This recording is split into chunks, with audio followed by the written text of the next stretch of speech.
এই 2-3 দিনে নিশ্চয়ই দেখেছো আমি ক্রাফটের কাজ করছি। তো আজ হঠাৎ রং বার করতে গিয়ে দেখি ও মা রং শেষ। তারপরে আর কি কয়েকদিন আগে বাজারে গিয়ে 200-300 টাকার ছাদ্য করে এসেছি।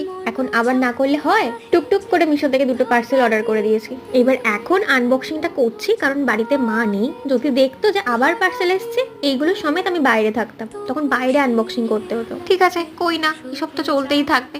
চলো ফার্স্ট পার্সেল আনবক্স করি। প্রথম বক্সে এই অ্যাক্রিলিক কালার 6টা প্রাইম যে কালারগুলো হয় সেগুলোই অর্ডার করেছি। তবে দোকান থেকে 12টাওয়ালা যে বক্স কিনেছিলাম তার থেকে এবারে শিশিগুলো অনেকটাই ছোট। 6টার দাম 120 টাকা পড়েছে। আদৌ কি সস্তায় পেয়েছি নাকি ঠকে গেছি, কমেন্টে জানাও তো। এবার কালার শেষ হয়ে গেছে বলে শুধু কালারটাই অর্ডার করবো তা কিন্তু না, এখানে আর একটা বক্সও দেখতে পাচ্ছ। এবার এতে কি আছে তোমাদের দেখাই। এতে আছে 100 ml করে 2টো ভার্নিশ, এগুলোর প্রাইস পড়েছে 154 টাকা। আর এই মোল্ডেড ক্লেটা দোকান থেকে নিয়েছিলাম 25 টাকা নিয়েছে। এবার এইসব দেখে বুঝতেই পারছো খতরনাক কিছু বানাতে চলেছি, দেখতে থাকো।